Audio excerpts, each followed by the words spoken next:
लुका प्रमाणे जेजू क्रिस्ताचें शुभ वर्तमान आवेसबोर 24 वोळ 13 ते 35. त्याच दिसा अशें घडलें.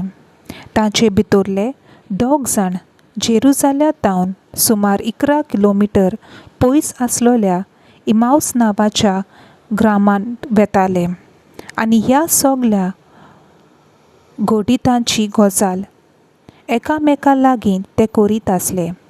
आनी अशें जालें, ते एकामेका लागीं उलोवन चर्चा करता आसतना खुद जेजू लागीं सरून तांचे बराबर चलूंक लागलो. पूण तांणी ताका वळखना जावंक तांच्या दोळ्यांचेर साय कशी आयली. ताणें तांकां म्हणलें, वाटेर चलतना एकामेका लागीं तुमी करतात त्यो गजाल्यो कसल्यो? ते थांबले. तांचें तोंड चिंतेस्त दुखेस्त आसलें. क्लेओपास नांवाच्या तांतल्यान एकल्यान जाप दिवन म्हणलें, जेरुजाल्यांत ह्या दिसांनी घडलां ताची खबर नासलोलो तूं एकलोच हांगा यात्रेकार कितें? ह्या उतराक ताणें म्हणलें, कितें घडलां? तांणी ताका म्हणलें, नाजारेतकारा जेजू विशीं घडलां तें. देवा आनी आख्खे परजे मुखार कोरण्यांनी तसो उतरांनी पदवेन भरलोलो प्रवादी तो आसलो.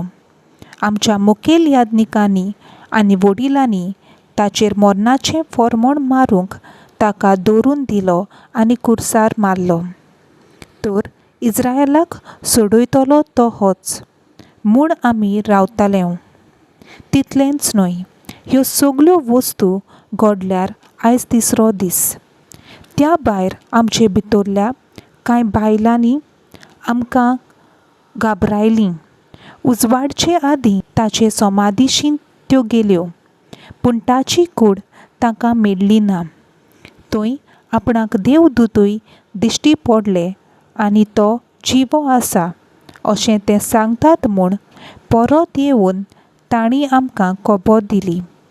देखून आमचे बाराबरचे कांय जाण समाधीशीं गेले आनी बायलांनी सांगलोलें तशें तांकां मेळ्ळें.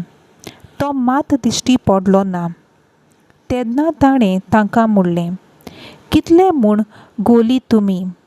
प्रवाद्यांनी सांगलोलें तितलेंय सोत मानूंक कितले म्हूण जड मोनाचे मनीस तुमी?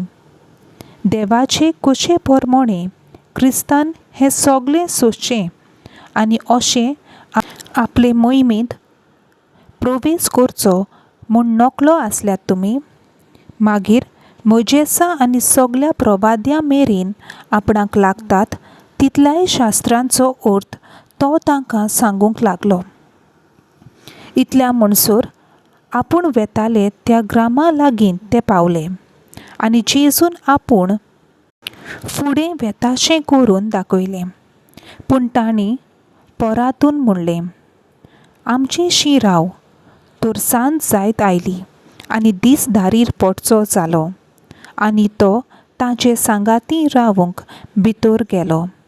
तांच्या सांगाता जेवणाक बसलोलो आसतना ताणें उंडो घेतलो, देवाक दिनवासलो आनी तो मोडून तांकां दिलो. तेन्ना तांचे दोळे उगडले आनी तांणी ताका वळखलो. पूण तो तांच्या दोळ्यां मुखावेलो नाच जालो. तेन्ना तांणी एकामेकाक म्हणलें, तो वाटेर आमचे कडेन उलयतालो आनी पवित्र पुस्तकाचो अर्थ आमकां दितालो तेन्ना आमचें काळीज भितरले भितर हुलपतालें न्हय? आनी त्याच वेळार उठून ते जेरुजाल्याक परत गेले आनी 11 जाण आनी तांच्या सांगाता एकटवलोलीं आसलीं तीं तांकां मेळ्ळीं. हांणी त्या दोगांक सांगलें, सोमी खरोच पुनर्जिवंत जाला आनी सिमावाक दिश्टी पडला. आनी ताणें दोगांनी वाटेर घडलाची खबर दिली आनी कशे भाशेन उंडो मोडटा आसतना आपणें ताका वळखलो तें सांगलें. देवाचें उतर हें. देवाचो व्हड उपकार.